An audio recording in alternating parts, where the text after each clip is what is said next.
Hello, everybody. Sandra here from HippoLogic, and today I'm interviewing Jessica Gonzalez. She's the author of Equine Empowerment, a guide to positive reinforcement training. That's her book. And she's a lifetime horse care trainer, and many of us who are on Facebook will know her from her group Empowered Equestrians, because that's a Facebook group about positive reinforcement horse training, and it's over 9,000 members big, 9,500 even. And that's how I got to know Jessica. She's always very inviting. I can share my blog there, and I've had many good conversations in that group. And I wanted to get to know Jessica more. She runs an horse rescue, Empowered Equines, and that's a rescue that is dedicated to spreading education about positive reinforcement and force-free animal care, creating the next generation of ethical and empowered animal caretakers. I love that. Welcome, Jessica. Hi, I'm so glad to be here. Nice, nice. Yeah, I'm super happy to have you here. Would you like to tell me a little bit about how you started a horse rescue? I know many of us horse lovers have that as a dream. I had it. I ended up doing something different, but I would love to hear your story. How did you start a horse rescue? And how So, did you start with positive reinforcement? But we'll get to okay. that. So, when I was a kid, I was always like, I was kind of the kid that wanted to spend more time hanging out at the barn, doing chores, playing with the horses on the ground, and I rode in my riding lessons, but I always loved the time outside of the riding lesson enjoying the horses. And most riding lesson barns weren't really open to that because they just had the kids come do their lesson and leave, and they didn't want to babysit you. So when I was a young kid, I started volunteering at a horse rescue, and I just grew up there, and it became kind of my safe haven and my therapy every week. And I spent the first 20 years of my life volunteering there and took over that rescue as the owner got sick and passed on. I took in her last remaining horses, and um, then I just kind of grew from there because once you start rescuing, they just keep coming. I So, can imagine that because I have it all the time. People ask me like, would you like to have my horse because I can't sell it, or I have to immigrate back to Europe, or there mhm. is always a story. And if I would Yeah. say yes, then yeah, I get the question a lot like, would you like to have my horse? So I can imagine what it is if you actually have a horse sanctuary or horse rescue. Yeah. Honestly, we get about five five or so calls a week with a horse in need of a home. And most of the time, our rescue is really focused on taking horses that they wouldn't survive in a normal environment. So they need that positive reinforcement. They need specialized care that a regular horse owner just wouldn't have the education or wouldn't have the money or the time to invest on that. So if we get a call for a horse that's, maybe could be ridden or could do like companion stuff, we try to match make them into the perfect home so that they don't end up getting stuck in the rescue circuit their whole life and never really getting their chance to get to a home. So then we just take in the ones that are kind of end of the line and need a soft place to live out their life.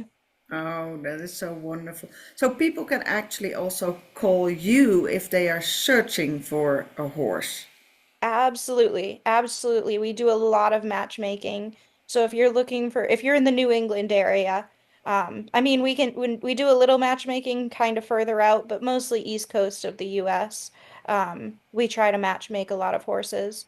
Um, Mary Richards she's another big name in the positive reinforcement world. We connected her with her horse Oh, about that is eight so years ago. fabulous. Yeah, she's a Yeah. great trainer. Oh, that horse is so lucky.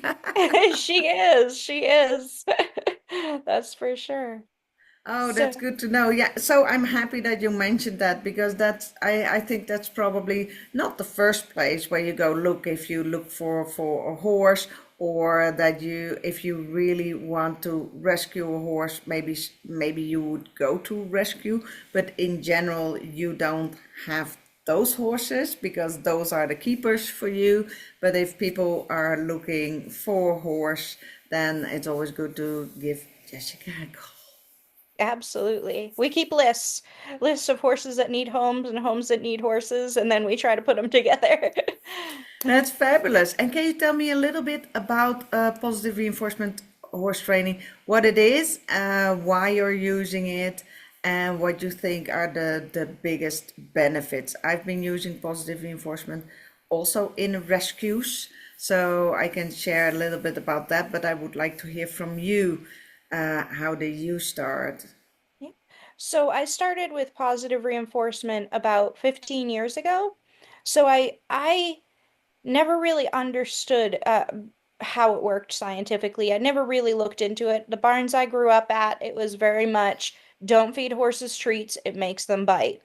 So I never really used treats. And I would be kind to horses, and my focus was always looking for kinder, gentler, more natural ways of keeping and training horses. So as I grew up, natural horsemanship was just my jam. That's what I did because it made sense. And it was the kindest option that I had available in my world. And when I got my very first horse, I was volunteering at the rescue I grew up at, and I finally got the opportunity to have my own when I was in my early 20s. And the mare that I got she's a 15 hand, but she's also 15 hands wide draft horse. And she is very, very strong and very, very fearful. She was scared of everything in the whole wide world. And when we got her, she kind of ran off the trailer, ran into her stall, and we spent the next 6 months trying to convince her to come out of her stall. What was her And name? her name was Tank, and she's still with me. She's my old lady now. And she we spent over 6 months. I did everything my natural horsemanship world knew how to do. In her stall, she would yield every inch of her body. She would give to pressure, but if I got her out of her stall with enough force, I could get her out of her stall. She would do whatever she had to break her way back into her stall. And finally, I realized I was just in out of my depth. This horse was way more fearful than I could handle. So I hired a trainer. And with great force, one of the trainers got her down to the round pen. And when they let her go in the round pen, she dragged the whole round pen back to her stall. So, he told me I should probably put her down. She's just not gonna ever be a functioning horse. And I really debated that because I didn't feel like it was a humane life for her to live her whole life in a stall.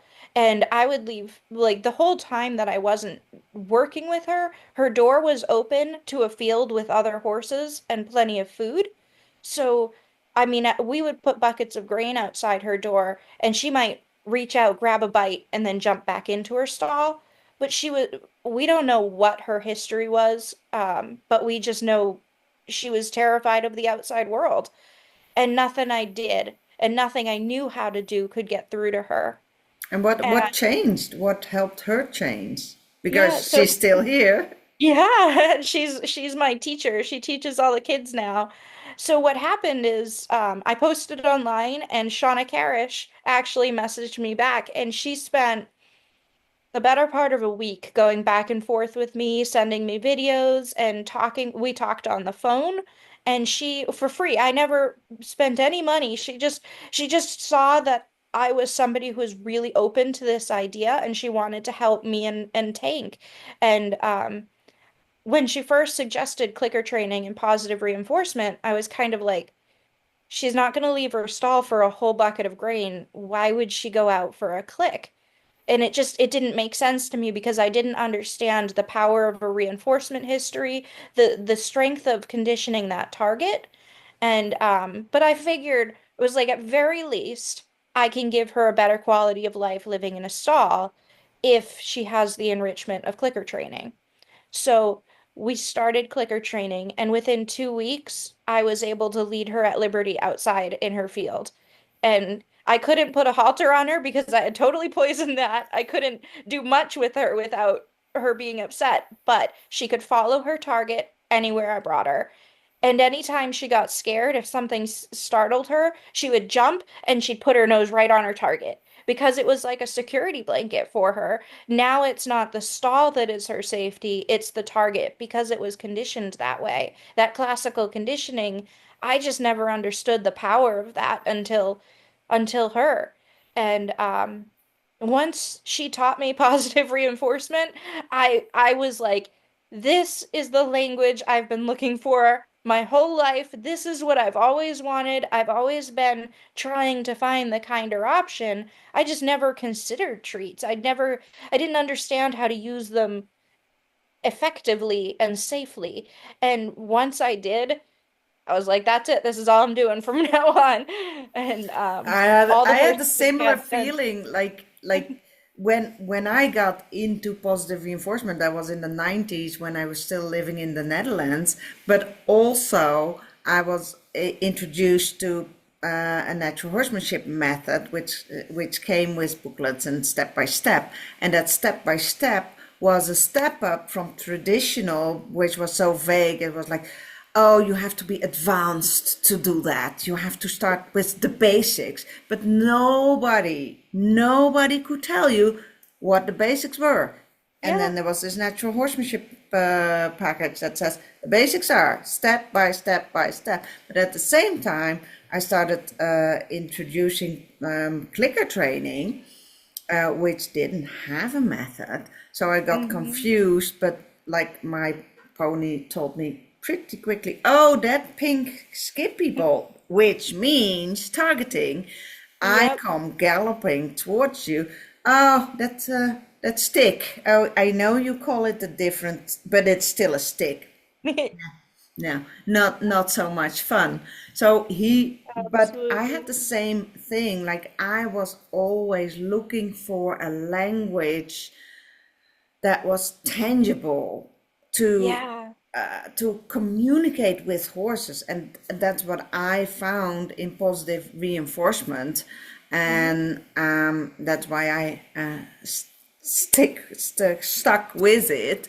And then Yeah. yeah, I thought, you know what, I'll just grab that method, like, and try to put everything into step by step so that I can give people that were in a similar situation like you and me, like, great, but how does it work? How do you do it?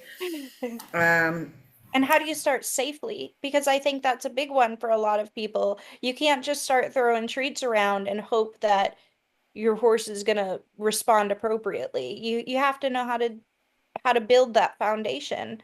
And that's where Ashana really helped me with like teaching that default neutral and targeting. And then with those, I kind of well, I learned from Shauna, I learned from Alexandra Kurland, and I learned from the Don't Shoot the Dog, Karen Pryor, and I went to Clicker Expo that year so that I could learn from all the other animal trainers. There was no horse trainers there the first year that I went because well, you didn't clicker train horses. But I went and I just learned how do you do it with dogs? How do you do it with cats? What do you do with the marine mammals? And how can I bring that over and make it into something that I can follow step by step. And with all our rescue horses, like I kind of want, every horse is an individual, but I kind of want to know how do I establish a basic foundation that all of our horses can have established, and we'll just adjust it to each horse. and what do you think, like, what do you personally think about, like, what are some of the benefits of training with positive reinforcement? There's so many. There's so I many. know. Some. Where I can I said narrow it down? some of them. I Yeah. know we can sit here for 2 hours. I think Absolutely. I think the biggest one for me is that the horse is actively participating in their learning by choice. They're choosing and preferring to learn rather than just get it for free. I was just talking to my farrier about the other day. I had set the kids wanted to sit on the Clydesdales and I was doing something. So I was like, you guys can sit on them while they're grazing, but don't do any training because I'm not there with I'm gonna be over here doing something. And they all get on the Clydesdales and they're grazing in the front yard. And then one by one, each Clydesdale picks their head up and walks into the agility ring and starts doing the obstacles in the agility ring. And I was like, I told you guys not to go do training. And they're like, the horses want to do agility. They don't want to stand here and graze on grass. They want to do agility. And that to me I mean, they got to go on the good grass, but they didn't want that. They wanted to think and solve puzzles and be an active participant in their game. And And I think you bring up such a great point that if you are a beginner, you have no idea how powerful this is.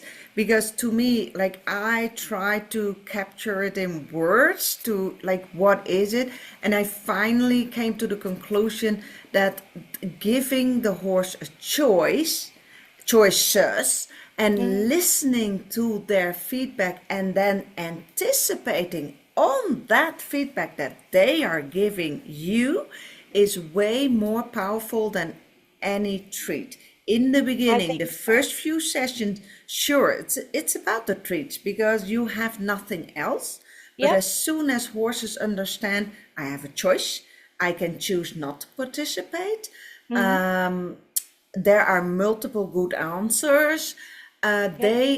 They love the learning, and that's the most reinforcing part. And that's something that I could never have believed when I didn't see it over and over and over and over happening. Because people Absolutely. think that's the one of the things that people say a lot, like you have to I am afraid that now I have to carry treats all the time, or they don't do it without the treats because that happens if you don't carry your whip or your stick, that the horse Mm. then thinks like, oh, no repercussion, I don't have to do it. Yeah. But that doesn't happen in positive reinforcement. And it's not about the treat because, yes, I do grass training and where I teach people to teach their horse a cue of ignore grass, stop grazing, and you can Mm. graze now. And you just told the whole story. Like they leave the grass voluntarily because they Yep. want to do something, they want to learn and communicate with their people. I think that's just it. And that's why I chose the name empowering and empowerment. No, I always use that as part of my logos, is because to me it is about the empowerment for the horse. I think that beyond food, the real primary reinforcer that's training these behaviors is choice. Yeah. I think that's the biggest part. And when we're talking about working with rescue horses, that's the biggest thing you can really give them. Food is a small piece of the puzzle. The choice and the control over the situation is what they really Crave. need to Yeah. feel that to be able to overcome their fears. We've seen it time and time again with our rescue horses where it's like something that there's no amount of force you can to achieve, but you can get the horse willingly doing it without any tack.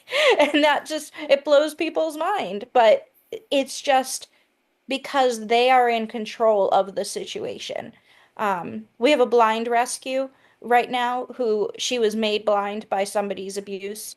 And Hmm. she had no human handling before that. So she had no human handling, then really bad human handling, and then she came here and she needed her feet done pretty quickly because she had no human handling. So we sedated her and we gave her an oral syringe of the sedation so that the vet could try to get an IV, but she was still too upset. So the vet did an intramuscular sedation and then she did 4 more IV sedations. And even still, this little tiny Pasofino was kicking the crap out of her farrier the whole time. She Oh, was 5 sedations deep, and she was fighting for her life. And there was no amount of sedation, no amount of restraint that we could have used. And she was throwing herself around the stall. She was gonna hurt everyone, including herself.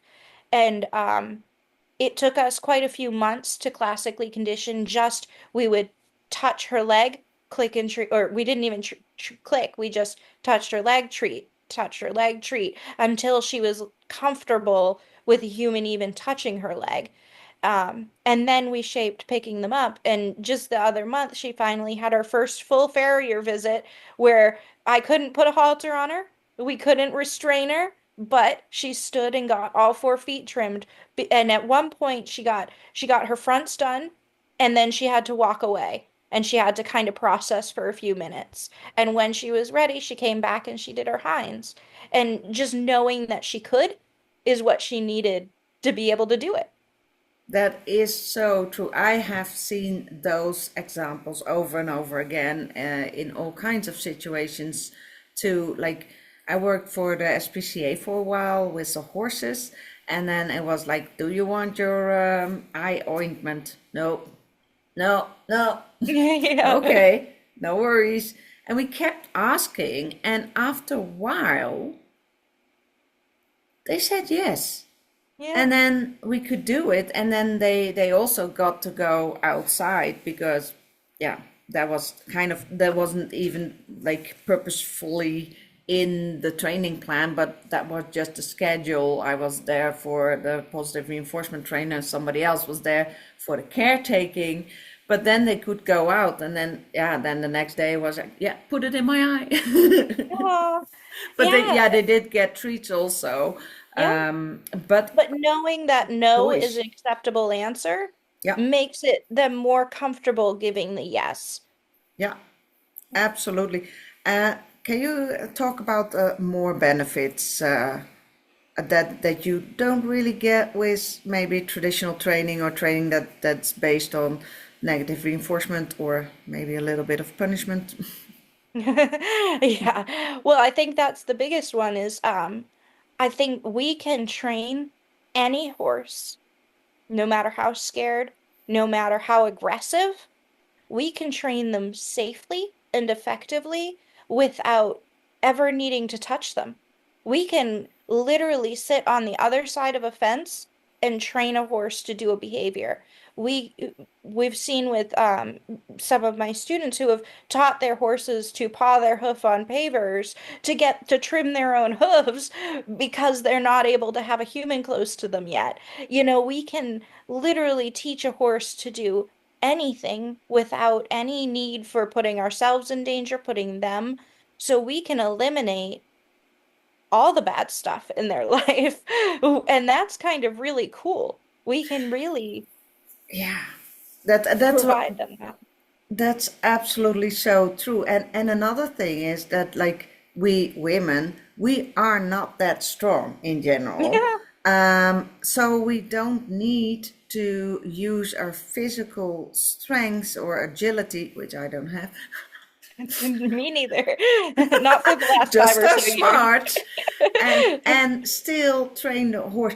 What I Yeah. found most surprising, other than the things that we just talked about, is that when I started to clicker train the horses at the SPCA,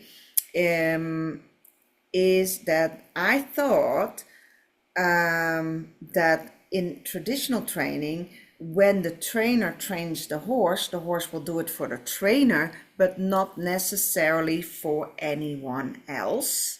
Hmm. I can explain later why I think that that's the case. But when I started doing clicker training with some of the rescues are very wary about, like, I don't trust humans, da da da da da. And then I just came in once a week and I trained every horse between 5 and 15 minutes. That was it because I had like 10 horses to do. And I realized quickly that once they opened up they opened up to anybody. And Yeah. that's what I found so surprising, that once you train a behavior with positive reinforcement, that training is not necessarily attached to that person. I'm doing it for that person because you taught me that. But the behavior is in them, so to speak, and Yeah. everybody can, yeah, can ask that behavior. That just made me think of two things. One, um, we have a lot, we primarily rescue draft horses, so we have a lot of really big horses, and our rescue is run entirely on kids and teens. So we have all these little tiny 10-year-old girls running around training and riding Clydesdales because it doesn't matter how strong you are. They don't have to pull their horse off the grass. They don't have to make their horse listen. They just wear a treat pouch and train their horse. And I mean, when you can put a 20-pound kid on, the only trick with training the Clydesdales is the kid has to be able to be tall enough that they can reach to feed the horse from their back, and that's tricky. But I love that. I mean, we've had a Mustang who had major aggression issues, and a little kid. She was 11 when she started training him, and she's 14 now, and she's trained him everything from being a wild horse till now. And she started most of it in protected contact because it was safer for her, it was safer for him, and she was able to do all the training herself. She didn't need like, oh well, this is the dangerous part, let the adults do this part, because there was no dangerous part. She was always safe, he was always safe, and they got to learn and work through the troubles that popped up and grow. And that was really, I think that was a special thing for her to be able to do. She got to train her own Mustang, and it was a Absolutely. special thing for him. He felt a lot safer with a young small person rather than another adult wrangling him around. Yeah, Um, because they usually learn, like the small humans are not that dangerous. yeah, And what I also found very fascinating is that the moment you put a barrier between you and the horse that you're training, you get more honest feedback, because the moment you put a halter on them, yep. they, especially is if they are traditionally trained or trained like very much with negative reinforcement and punishment, they Hmm. behave differently.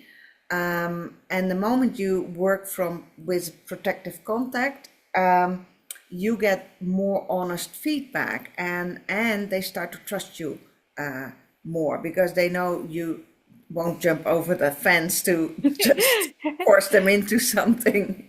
Absolutely. And that's, I mean, even horses that we get that don't have trauma, we like to work in protected contact. A lot of times, one of our favorite winter hobbies is we will sit outside their stall and shape behaviors with just the click and treat, not using any targets or luring or, just shape a behavior. Because what's fun about that, usually when I want to train a specific behavior, I'm going to come in with a target and I'm going to arrange my antecedents and make the behavior very clear to my horse.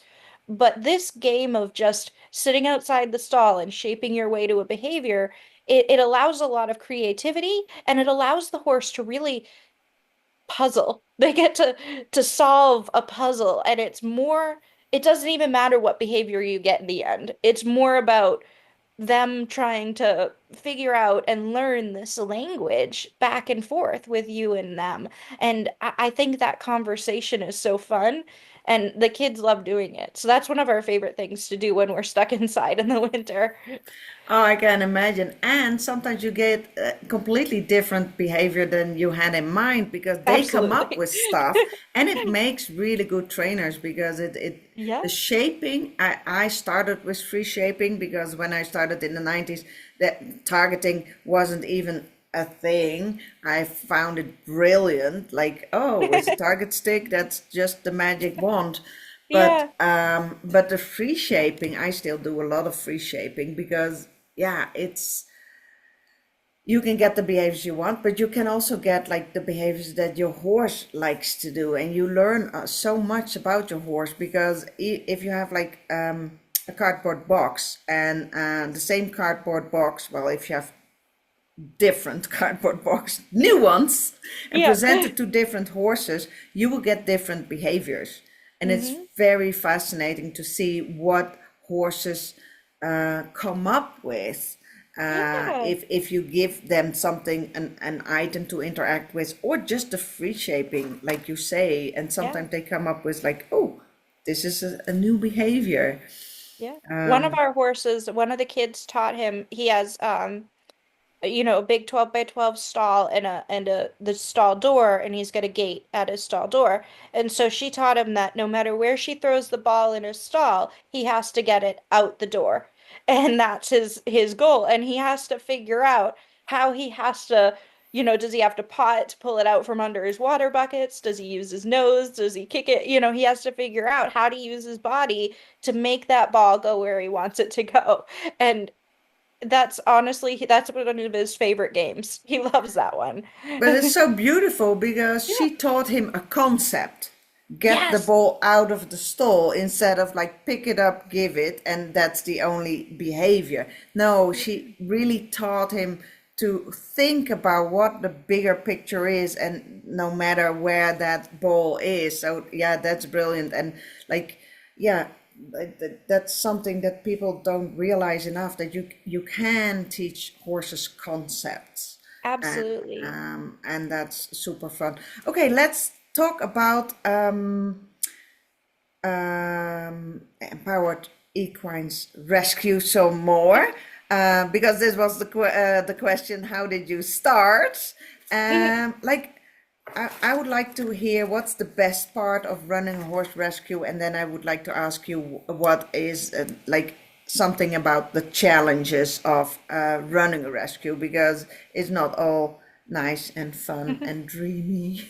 But what Yeah. start with the a good part. What I is one think of the good parts? I think the answer is the same answer for both. I love having the opportunity to give a horse who may not have the opportunity at a good life. Whether they're a horse that has a disorder that's going to end their life early, or they've been abused and they've never known kindness, or maybe they've just been worked to death and they just need a soft place to land. I love to watch that moment that they realize, like, oh, this is fun here. It's And heaven. It's horse heaven. yeah, like, wait, this is different. I think we had a horse that came in and he had DSLD and he was a Percheron. He was huge and his pasterns were damn near on the ground when we got him. And my vet looked at him and she's like, it was nice of you to get him, but I think you should put him down. And I was like, okay, if that's the reality, I'll do that. But let's get the chiropractor out. Let's start positive training. Let's just start his life and see if he can't be spoiled for a couple weeks. And couple weeks of spoiling and he's like, this is the best life ever, I'm not going anywhere. And he just, yes, he had a disorder that was painful, but he was so happy. His quality of life and his drive for life just came flying back. And he fought it out for 2 more years and he had 2 really great years. And the minute things were painful, we said goodbye. But he got that opportunity that like, I don't think there's, even if he had gotten a retirement home, he wouldn't have had the opportunity to love life. He would have had the opportunity to rest, but not to be excited, to be happy, to play. And he got to feel young again, you know? And that was really, I love being able to do that for horses and for kids. So our program isn't just for horses, it's also for people. We primarily have kids and teens, but we have some adults too, and we don't ask for a specific type of person to come volunteer here or work here with our horses. Um, Anyone who wants to can come, but the people that are attracted to our barn and our ethos are the people that understand, that have empathy. People who have mental health challenges, who have um, difficulty learning, maybe don't fit in with the normal culture. Um, Kids that struggle with bullying, things like that. They get it. When they meet these horses, they see themselves and they empathize and they want to give them care. And, we have one girl who came in and she took a tour. And I said, like, oh, Zephyr, he's one of the hardest horses we have here. He's really smart. He loves to learn, but he's so over enthusiastic. He overwhelms everybody. He stresses everybody out, and everybody's afraid to work with him. Even though he's very good and he tries so hard to be good, he's just a lot. And she's like, well, if other people don't like him, I'm gonna work with him.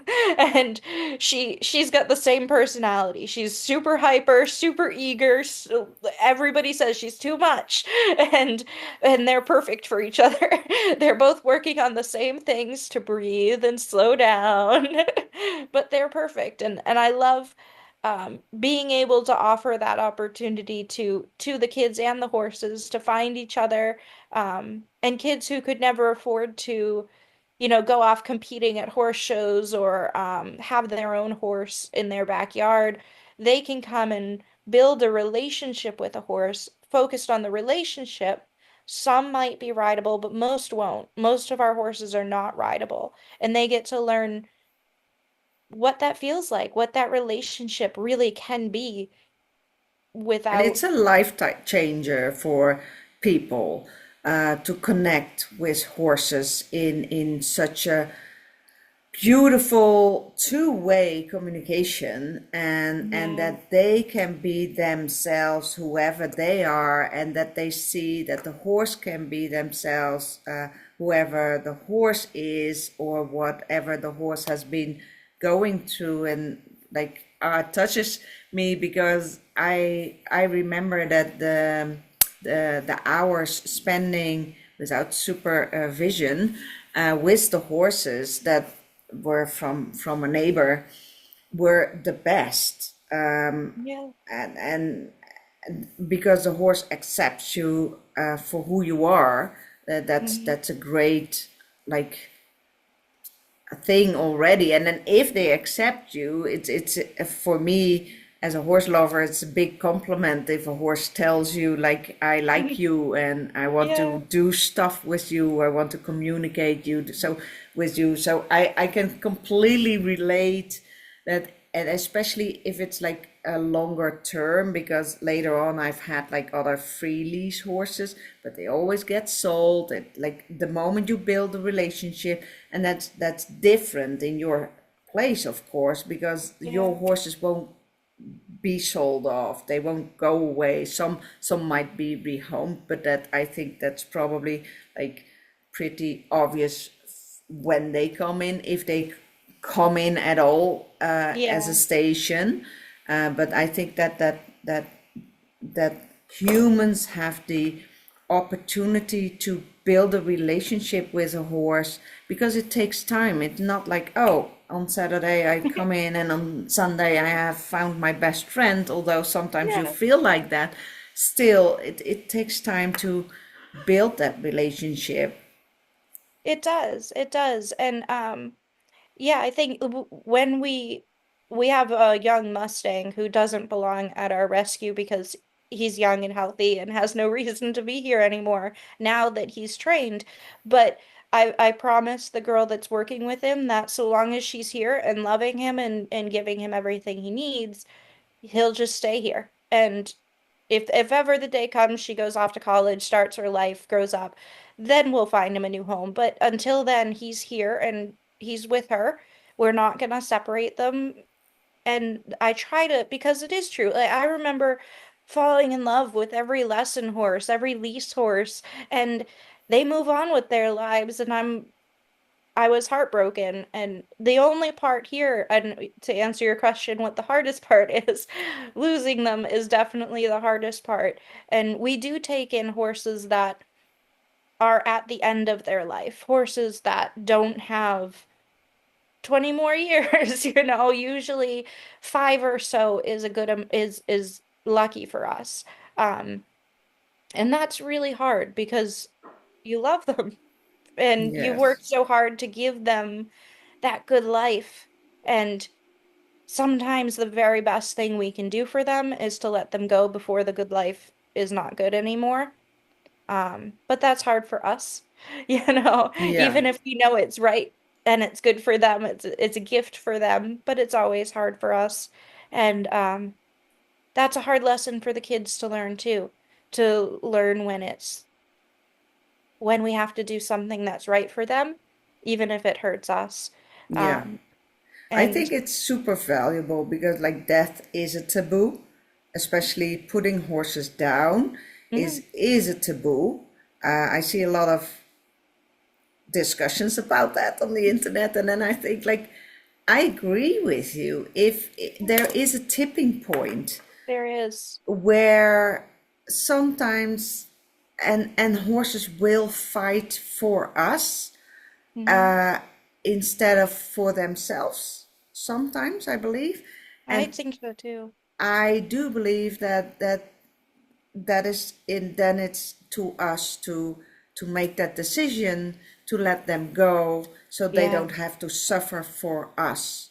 And Honestly, I've been working in horse hospice my entire life since I started volunteering at the rescue that I grew up at, and I've never known a horse to pass peacefully. They always pass horribly if you let them pass naturally. Things shut down in not the right order, and things, usually pain is overwhelming before their life actually ends. And that, to me, if I can spare them that when I know there's no more good days left, I want to spare them that because the only reason I'm dragging them through it is for me, and that's not fair. So I have to do what I feel is right for them. And I'd rather do it a day too early when they're feeling comfortable than wait until they're really suffering. And I know that's controversial. Everybody has their own feelings on when is the right time and how. And I think the best answer to that is listen to your horse. You know, when they and it want, is individual. For some yeah, horses want to fight more and some horses would like to give up absolutely. too Yeah. peacefully. I've seen it also like the first time that I had to make the decision to euthanize my first pony. In hindsight, I waited too long. Um, I know for the outside world, it was, they had different opinions maybe about that. But because I had that idea in hindsight that I waited too long for me because I couldn't say goodbye, I made the decision then and there that the next horse I would make that decision in a different way. Also because you have that experience. But Yeah. still, it was still a beautiful goodbye. Hmm. And I've said to two horses, my own horses, goodbyes because I had to euthanize them. And it is still hard, but I agree, and I'm totally with you on that. That if you can spare them the suffering, because you know that the suffering will come, Hmm. but they don't know it. But you don't have to let them Or it go won't through end. that Yeah. because you can predict it how what that would be like for them, and Yeah. Like, because we'll help a horse through, laminitis. Sometimes laminitis comes and it's like they want to die. And I'll be telling them, no, no, hold on, it's gonna get better. And then there's horses that get laminitis and you say, all right, we're done. We don't have to fight this fight. Let's go. yeah, And you have to know, your horse, their fight, and whether this is really going to get better in a way that they have a quality of life again. Because if it gets better, but they're still in agony every day. That's really not, if they can't go back to having their five freedoms, Yeah, if they can't go back to living a full life as a horse, it's really just not fair. And so we have the ability to have x-rays and to have magical medicine to know whether or not this is gonna get better. And if it's something that we can fix, we'll fight through it all day. But if it's not fixable, we have to make the compassionate choice for them. Because absolutely. unfortunately, I almost wish, you know, their feet can be in deadly pain, but their feet won't kill them? And that's just not fair. That's Yeah. where it becomes our choice to make that decision for them. Uh, and please tell me a little bit about how many horses do you have? Yeah, so right now we have 13 equines and Oh, we and have 10 donkeys. horses and three donkeys. We have two mini donkeys and a mammoth donkey. He's my pet foghorn. Oh, yeah. I we have four of them are drafts, a few ponies, a few regular sized horses, and some donkeys. And we have a sheep. Um, we had two sheep, but one passed away, so we still have one sheep. And she lives with our blind mini horse, and she's her little guide sheep. Oh, that is so beautiful. Tell me about the cost of running. Like, you don't have to tell me the amount, but Yeah. I can imagine. Yes. Tell me a little bit because that's something that people probably don't realize as much, or if they do realize it, they don't think about it that much.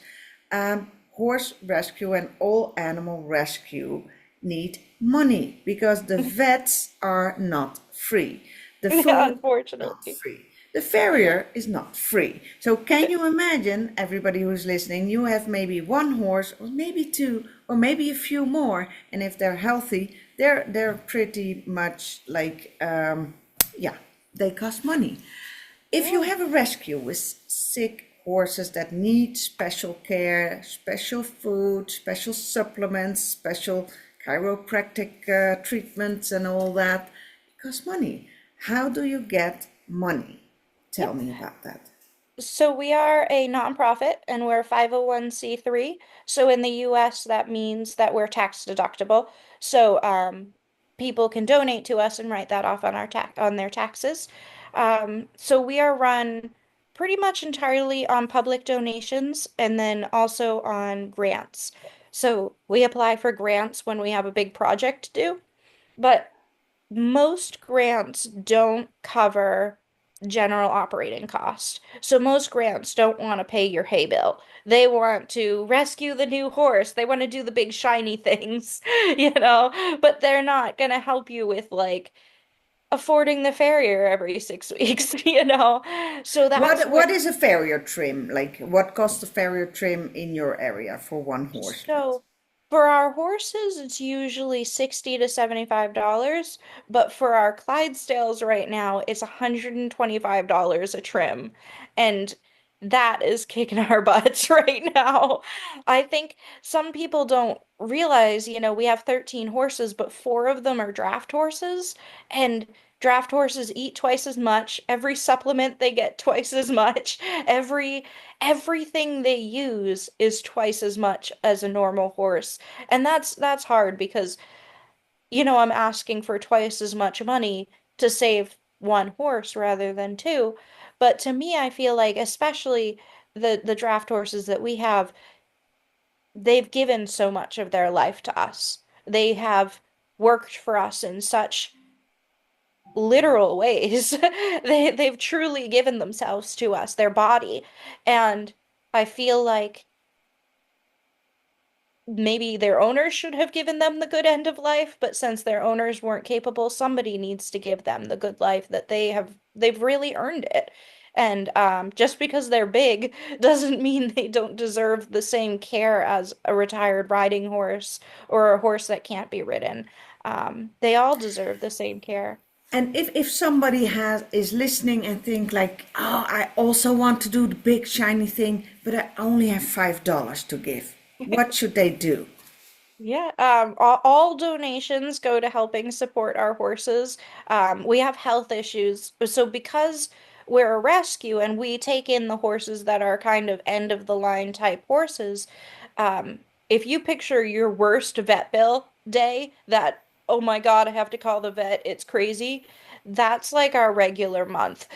Like that's what we're going through every month. We've got the vet here. We have a vet who she just comes monthly to help out with whatever needs to be done that month because we always have stuff going on. There's always something that needs to be treated and cared for. And if it's not the vet, it's the chiropractor. We even have an acupuncturist. I know I don't even have any of this for myself, but I have it all for my Please horses. donate to Jessica's acupuncture treatment.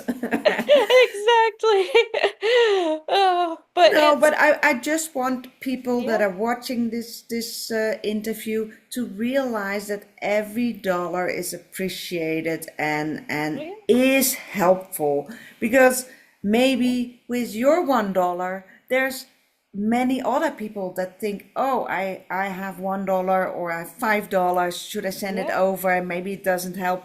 And I would really like people to realize, yes, it does help. It it is does. appreciated. And because Fi- there are more $5 is a people. bale of hay. I mean, Exactly. that feeds one Clydesdale for a day. That's perfect. You know, that's a big deal for us. So, absolutely everything, and whether it's money or if you are an artist and you make special things, we do like online auctions where people can donate items. We've all different artists that make special things, and we advertise your Etsy on our online auction, and we sell your product, we get the money, and you get advertisement. So it's a really great win-win situation, whether you're an artist or like we have somebody who does horse first aid.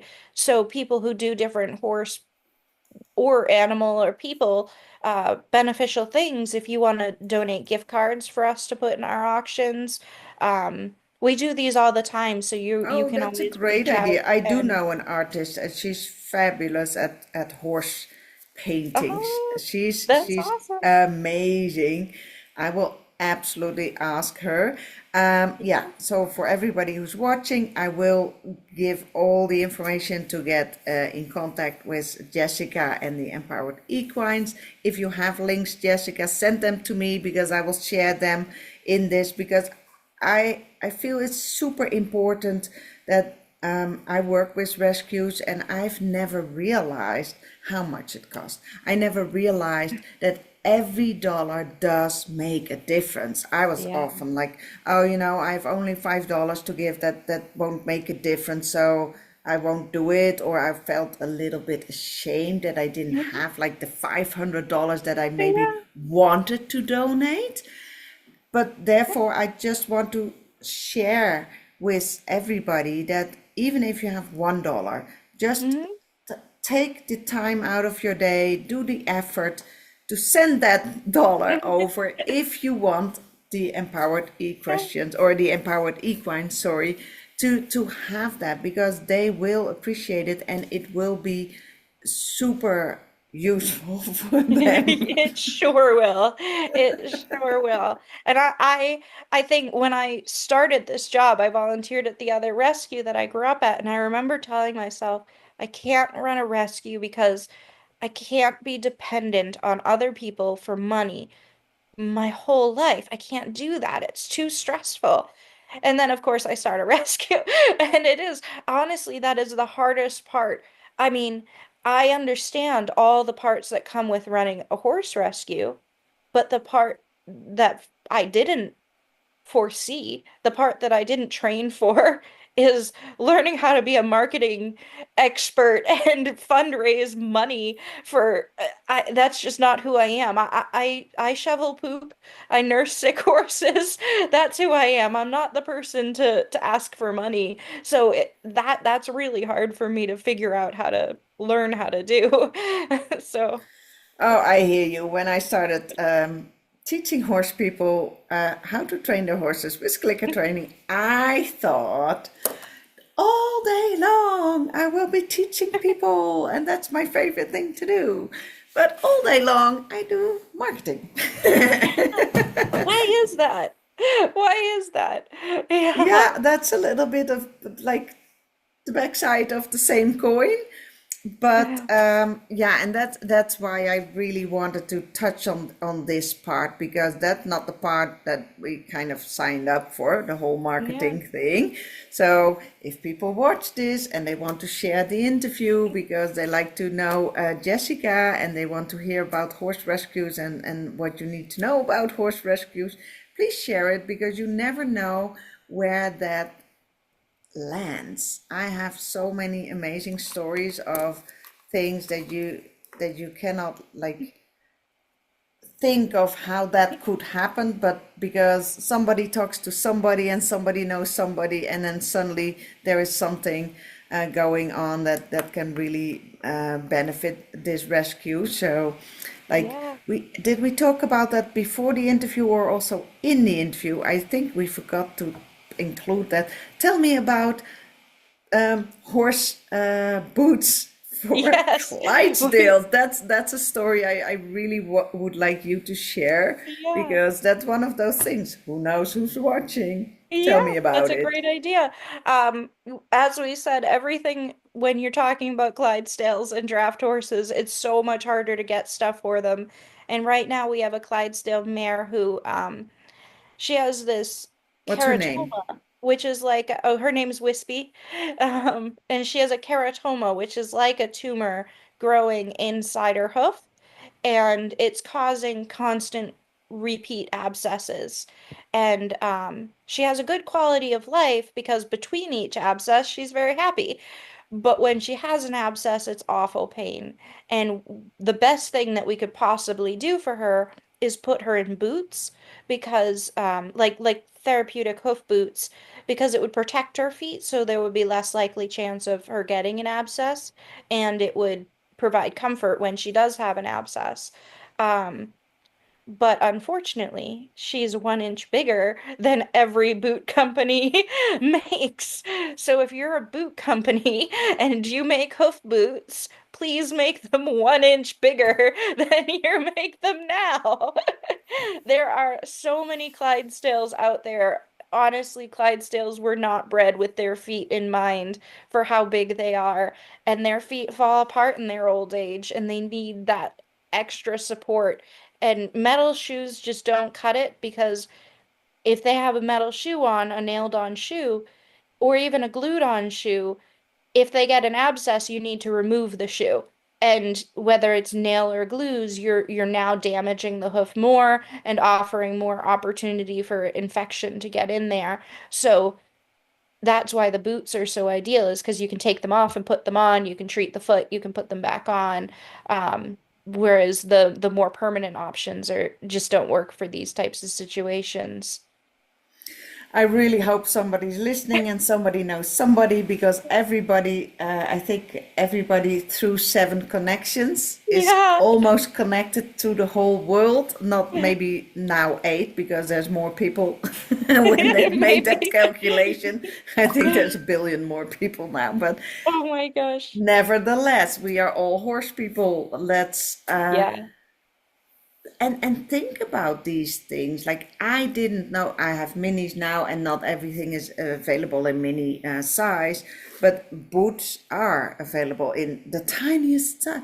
Why not the big ones? Like, and there is absolutely, I think there's a lot of Clydesdales, and if this is something that most Clydesdales kind of need, Yeah. then then yeah, that would be so amazing. I I think learn especially something new as every yeah, day. I think especially as more and more drafts enter the sport horse world, then hopefully there will be more industries and products available for them, because originally I mean it's kind of a boys club, kind of a tough it out type of situation, and oh, we can't work anymore, put them down. But now caring owners, people who love their horses, have draft horses too. They're not just, your beast of burden. They're actually a friend and a family member and a pet too.